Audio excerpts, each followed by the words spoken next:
বন্ধুরা, আমরা সবাই মিলে চলে এসেছি ছিঁড়ি আনতে। আর ছিঁড়ি নিয়ে যে আসছে আমার দিদি, ওকেই আমরা আনতে যাচ্ছি। আর ছিঁড়িটাও আনতে যাচ্ছি। ওই যে শাক নিয়ে নিয়েছি, গঙ্গা জল নিয়ে নিয়েছি।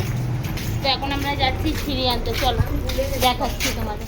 এই যে আমার দিদি চলে এসেছে ছিঁড়ি নিয়ে। ছিঁড়ি বানানো হয়ে গেছে, এবার আমরা যাচ্ছি বাড়িতে। তো চলো।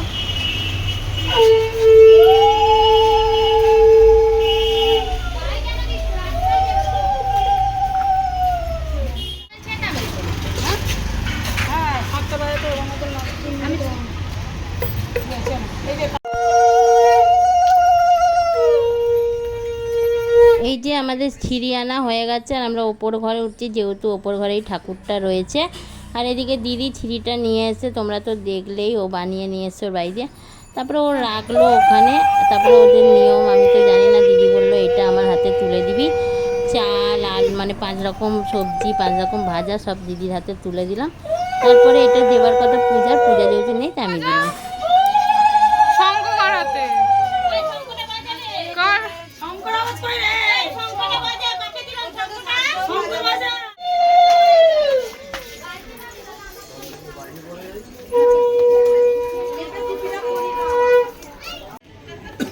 আমরা বেরিয়ে পড়েছি, আর বেরিয়ে দেখো তাসা করতে গেছে। এখন আর তাসা আসেনি, আমরা দাঁড়িয়ে রয়েছি।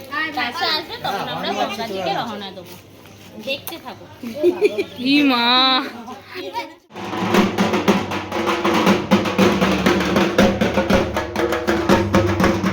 ফাইনালি আমাদের ঢাক চলে এসছে, আর বাড়ি থেকে বাজাতে গেছে।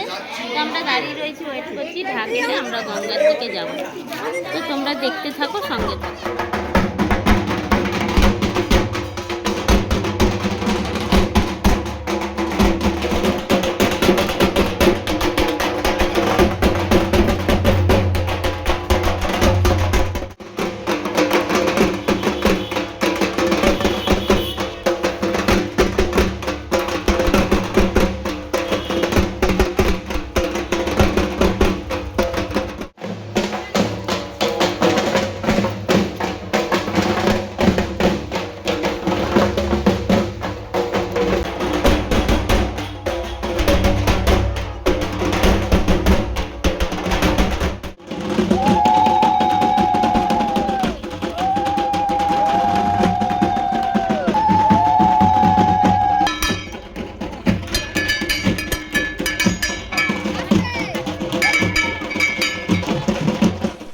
আমরা গঙ্গা দিয়ে চলে এসেছি, আর দেখো আমার বান্ধবী কীভাবে নাচছে, আর আমরাও পেছনে নাচছি। আর তার পেছনে আসছে ঢাক।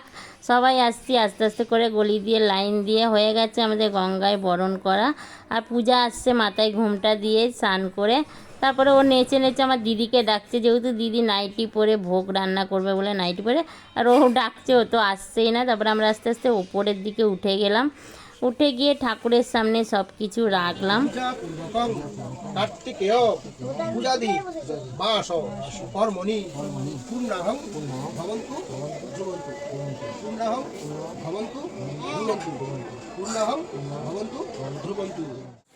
এই যে আমাদের এখানে ঠাকুরের ভোগটা বানানো হচ্ছে, আর পাড়ার মুখে হয়েছে সবাই যাদের যাদের আমন্ত্রণ করা হয়েছে তাদের জন্য। ঠাকুরেরটা শুধু ঘরে বানানো হয়েছে, সেটা দিদি করছে। এবার চলো তোমাদের দেখাচ্ছি উপরে।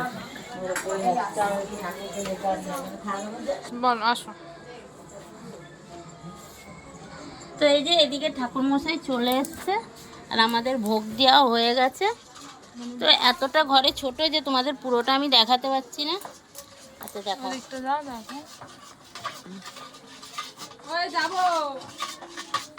আচ্ছা আপনাকে আমি সংকল্প যখন করবেন একটু বলবেন তো।